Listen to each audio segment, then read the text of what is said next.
Howdy folks, Doc here with Last Best Tool.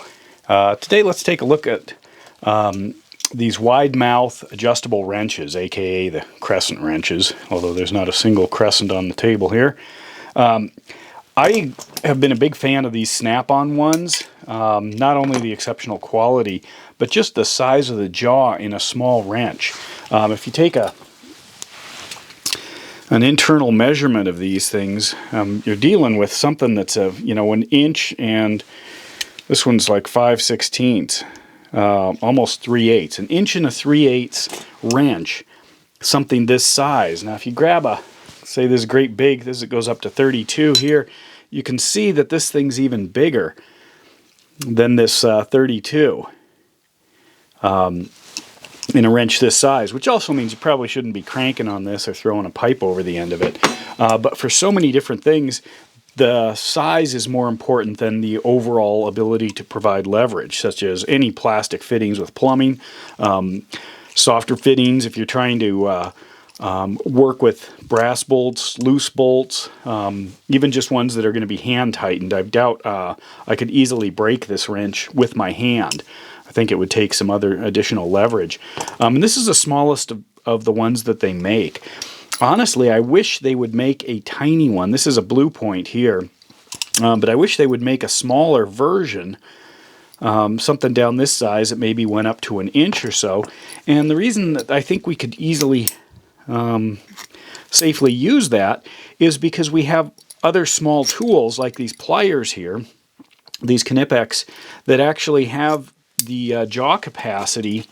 If you look at that, if I close it down, we're looking at an inch and a quarter in a small form here, and we're not breaking these. We're not wrecking things. We're not endangering ourselves. So I think it would be possible to make something like this that easily goes out to 3/4 of an inch, maybe a full inch. Might take a little bit of redesign so it doesn't get too weak out here, because we're dealing with considerably less metal, as you can see. But to have something in this size would be, I think, outstanding. This is one of my go-tos right here, this particular Snap-on wrench. And this one, if you're wondering, this is the Swedish-made one. This is the ADH-W6. Or excuse me, W8, 8-inch. This is the 6 here. ADH-W6. This is the ADH-W8, and you look at the size of this thing. I mean, just the absolute meat that you could grab. So here we're an inch and 5/8.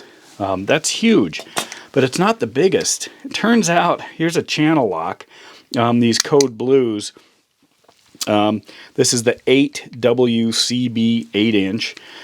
This one actually is a little bit bigger, just a hair. So if I run this out to show you here, stretch that out, put it in here, you can see there's some rattle. Or if I run this one all the way out, you can see it doesn't fit in here because it's just a hair bigger. And this one sells, I think these were like 29 bucks, something like that. 209 millimeters.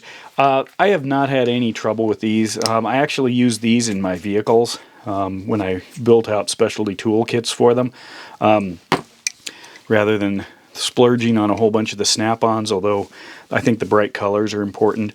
Here's an old Craftsman Professional. Back when the stuff was right there, if we can see that, made in the USA. Right there. However, it doesn't have a huge reach. If I open this guy up, we're only dealing with maybe an inch and a quarter here. Now, compare that, though, to kind of some traditional ones. Here's a 8-inch Craftsman, considerably larger. And most of these, we're sub-inch.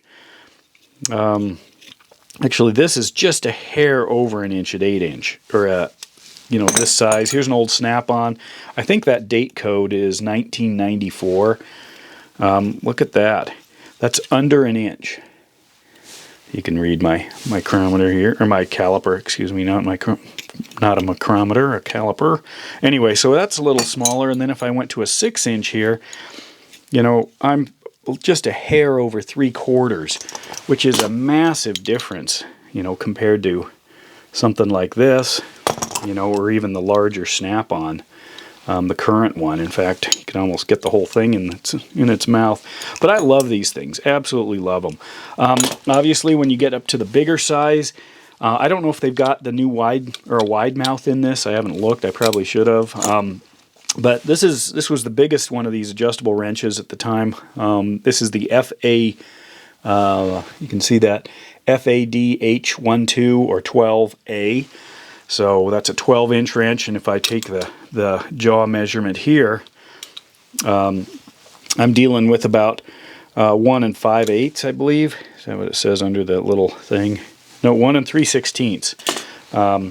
You know, which it's kind of interesting. If you compare there, it's pretty dang close to the smallest wrench they make with the wide mouth. And I think they do make ones that aren't wide mouth. Not sure what the actual benefit of that is. But anyway, I really like these things. They're not cheap, but they're not absurd. They're about at least twice, maybe on a bad day, 3 times the price of one of these guys. If you get this guy on sale, use a coupon or something at Ace Hardware. And then the fit finish is fabulous. They're made either in Spain or Sweden. I guess Bahco maybe is behind some of these, because there is a version as well that you can get, Bahco branded. But anyway, if you have a choice, I have not had any problems with the large size here being an issue. I have run into lots of problems where I couldn't make my wrench expand as large as I wanted it. Next thing you could do is look at the jaw width. So this is kind of a narrow jaw. If you kind of compare the thickness here, or the taper. They make narrower ones, but there is a bit of a difference there, slight difference. I don't know how much jaw strength you lose. I can see they've reinforced it a little bit. But anyway, the Snap-on wide mouth adjustable wrenches definitely have my seal of approval, and I would highly recommend, if you make the decision to get an adjustable wrench from one of these companies, that you go with the wide mouth. If you got a different opinion, please let me know. But I've had these things for many years and love them, and have zero complaints. And with that, Doc out.